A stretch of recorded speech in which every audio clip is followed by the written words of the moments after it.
దుబాయ్లో ఏం జరిగిందో మనందరం చూసాం. సో ఒక వీడియోలో కూడా చాలా వివరంగా అంటే ఫ్రెండ్స్ పంపించిన వీడియోస్ అనండి, అలాగే మీడియా వాళ్ళు షేర్ చేసిన వీడియోస్ ఇవన్నీ పెట్టాం. సో ఇప్పుడు శాస్త్రవేత్తలు మాట్లాడుతున్న విషయం ఏమిటంటే దుబాయ్ తర్వాత ఎవరు, ఏ నగరము, ఏ దేశము టార్గెట్ కాబోతుంది అంటే నాకు విచిత్రంగా అనిపించే విషయం ఏంటో చెప్పమంటారా? సడన్గా చూడండి, ఈ వెస్ట్ ఏషియా, ఈ మిడిల్ ఈస్ట్లో ఉండే దేశాలు టోటల్గా ఇవే టార్గెట్ అయిపోయాయి. అంటే ఇదేదో క్లైమేటిక్ చేంజో గ్లోబల్ వార్మింగో అని మాట్లాడడం కాదండి.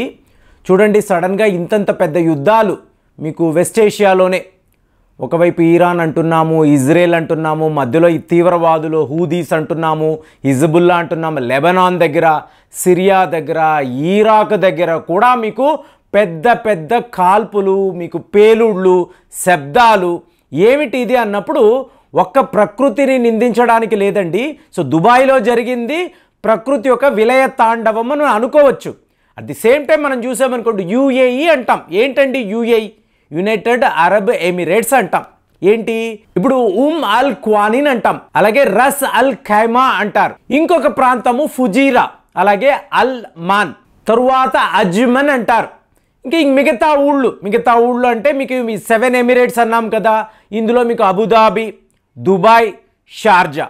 సో ఇలా చూసారనుకోండి, ఏకంగా 7 ఎమిరేట్స్ కలిపిన యునైటెడ్ అరబ్ ఎమిరేట్స్. సో ఇప్పుడు ఇది మీకు టార్గెట్ అయింది అన్నప్పుడు ఏంటి, అరేబియన్ సీ పెనిన్సులా. సో మీకు ఇక్కడ చేరువలో అరేబియన్ సీ ఉంటుంది. సో అరేబియన్ సీలో వచ్చిన మార్పుల వల్లే మీకు ఇంతంత పెద్ద తుఫానులు, ఇంత పెద్ద ప్రళయము. ఇది శాస్త్రవేత్తలు మాట్లాడుతున్న విషయం. కానీ బైబిల్ రెఫరెన్స్లో మాట్లాడే వాళ్ళు ఏమంటున్నారు, ఏవండి అది ఒక ఎడారి ప్రాంతము, ఇక్కడ ఇంతంత పెద్ద వర్షాలు, తుఫాను అన్నప్పుడు ఇట్ ఈస్ డూమ్స్ డే, అంటే మీకు ద జడ్జిమెంట్ డే, మీకు ప్రపంచం యొక్క అంతిమ గడియలు, మీకు the last day on earth. So ఇవన్నీ మాట్లాడుతున్నారు. మరి బైబిల్లో రాశారు కదా, అలాంటి ప్రళయమే ఇవాళ యుఏఈలో వచ్చింది కదా. మరి ఇవాళ వచ్చిన తరువాత మరి తక్కిన ప్రాంతాలు ఉంటాయి కదా, అంటే మహాప్రళయం అన్నప్పుడు ఒకే రోజు వచ్చి యావత్ భూమండలాన్ని మీకు నాశనం చేసేసి వెళ్ళిపోతుందంటే అలా కాదండి. ఆల్రెడీ మనం డూమ్స్ డేలో ఉన్నాం, అంటే ఏంటి, మహాప్రళయంలో చిక్కుకొని ఉన్నాము అనేది గమనించాలి. మెల్లమెల్లగా ఇది పెరగవచ్చు, తగ్గవచ్చు. ఇవాళ శాస్త్రవేత్తలు ఏం మాట్లాడుతున్నారు, సడన్గా దుబాయ్లో ఇలా ఎందుకు జరిగింది అంటే మీరు ఒక్కసారి క్లైమాటిక్ కండిషన్స్ను గమనించండి, ఈ సీజనల్ చేంజెస్ చూడండి. ఇప్పుడు జేమ్స్ హ్యాన్సన్ అని చెప్పి ఈయన అమెరికాకు చెందిన ఈ గ్లోబల్ వార్మింగ్ నిపుణుడు అండి. అంటే క్లైమాటిక్ చేంజెస్ను చాలా క్షుణ్ణంగా పరిశీలించే చాలా గొప్ప ఎక్స్పర్ట్. ఈయన ఇవాళ ఏం మాట్లాడుతున్నాడు, గ్రీన్లాండ్ అనబడే ఒక దేశం, ఎటు చూసినా కూడా మీకు ఐసు గడ్డలు, అంటే ఎటు చూసినా గ్లేషియర్స్. అలాంటి గ్రీన్లాండ్ నెక్స్ట్ 50 ఏళ్లలో అక్కడ ఐస్ అనేదే ఉండదు. ఐస్ అనేది పూర్తిగా కరిగిపోతుందంట. కరిగిందంటే ఏమవుతుందండి, మీకు సముద్ర మట్టము అనేది గణనీయంగా పెరుగుతుంది. సో ఈయన అంచనా వేయడం ఏమిటి అంటే 24 అడుగులు సముద్రము పెరుగుతుంది. ఇది మీరు ఒక పసిఫిక్ ఓషన్ అనండి, అట్లాంటిక్ ఓషన్ అనండి, హిందూ మహాసముద్రం. ఇవాళ మనం మాట్లాడుతున్న టార్గెట్ అయిపోయిన అరేబియన్ పెనిన్సులా. సో ఇదంతా ఏంటి, 24 అడుగులు పెరిగిందంటే జస్ట్ ఇమాజిన్, నేను ఒక 6 అడుగులు ఉన్నానండి, మరి అలా అంచనా వేయండి. 24 అడుగులంటే సముద్రం ఏ స్థాయిలో పెరుగుతుంది. సో ఆటోమేటిక్గా టార్గెట్ ఏమిటి, సముద్ర తీరాలలో ఉండే ప్రాంతాలు. ఇవాళ శాస్త్రవేత్తలు అందరూ మాట్లాడే విషయము అరేబియన్ సీ అక్కడ ఉంది కదండి, అందులో వచ్చిన పెను మార్పుల వల్ల ఇంత పెద్ద తుఫాను, ఇంతంత గాల్పులు, ఇంత పెద్ద వర్షం వచ్చిందా అంటే సముద్రము ప్రశాంతంగానే ఉందండి. కానీ ఆ సముద్రములో జరుగుతున్న మార్పులు, టెంపరేచర్, దానివల్ల ఇలాంటి తుఫాన్లు వచ్చాయి. అంటే ఏంటి, సముద్రము యొక్క వేడి, మీకు టెంపరేచర్ మారిపోవడం, మనం ఎల్ నీనో అంటున్నాం. ఎల్ నీనో అంటే ఏంటి, మీకు విపరీతమైన వేడి ఉంటుందండి, హై టెంపరేచర్స్ ఉంటాయి. అదే మీరు లా నీనా అన్నారు అనుకోండి, విపరీతంగా మీకు టెంపరేచర్ పడిపోతుంది. ఇవాళ 2024 గురించి మనం ఎందుకు ఇంత ప్రత్యేకంగా మాట్లాడుతున్నామంటే ఇంతకు ముందు మానవ జాతి ఎప్పుడూ చూడని పరిస్థితులు ఈసారి మనం చూస్తామండి. ఎందుకు చూస్తాము అంటే 2 ప్రక్రియలు కూడా ఒకే సంవత్సరంలో వితౌట్ ఎనీ గ్యాప్ ఎల్నీనో జరిగిపోతుంది. ఎల్నీనోలో విపరీతంగా టెంపరేచర్స్ పెరుగుతాయి. మీకు ఆ కాలం ఎప్పుడైతే సమాప్తం అవుతుందో ఇమీడియట్గా లానీనా స్టార్ట్ అయిపోతుంది. అంటే విపరీతమైన టెంపరేచర్, ఒకేసారి టెంపరేచర్ తగ్గిపోతుంది.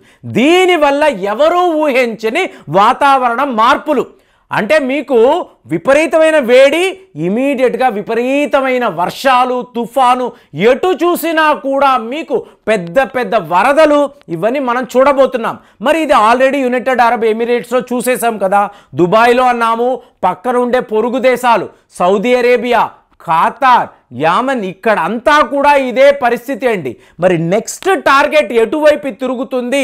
ఇప్పుడు మళ్ళీ అంతా కూడా ప్రశాంతంగా అయిపోయింది, కానీ విత్ ఇన్ మంత్స్ మీకు అరేబియన్ సీ వద్ద 2000 కిలోమీటర్ల దూరం, అంటే ఇజ్రాయెల్ ఇరాన్ వాళ్ళ మధ్య యుద్ధాలు జరుగుతున్నాయి.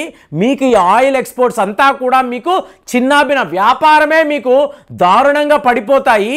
ఈ టైంలో ప్రకృతి వైపు నుంచి ఎలాంటి రెస్పాన్స్ ఉంటుంది అంటే, నేరుగా ఈ అరేబియన్ సీ యొక్క అతి చేరువలో ఉండే కేరళ గురించే ఇవాళ నాసా శాస్త్రవేత్తల నుంచి అందరూ మాట్లాడుతున్నారు.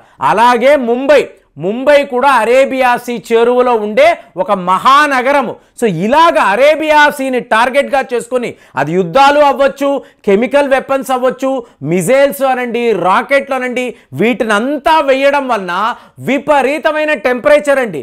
అందరూ గ్లోబల్ వార్మింగ్ అంటున్నారు. మరి మనుషులు సృష్టించే ఈ వేడి, ఈ కెమికల్స్, ఈ రేడియేషన్ ఏంటి? ఇవాళ ఇరాన్ వాళ్ళు ఏం మాట్లాడుతున్నారు?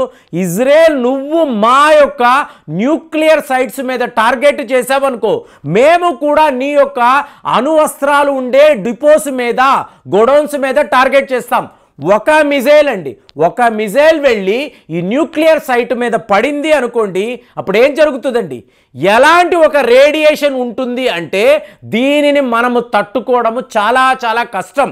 ఇప్పుడు రష్యాకు యుక్రెయిన్కి మధ్య యుద్ధము వచ్చినప్పుడు యుక్రెయిన్ వాళ్ళు ఏం ఆలోచించారు?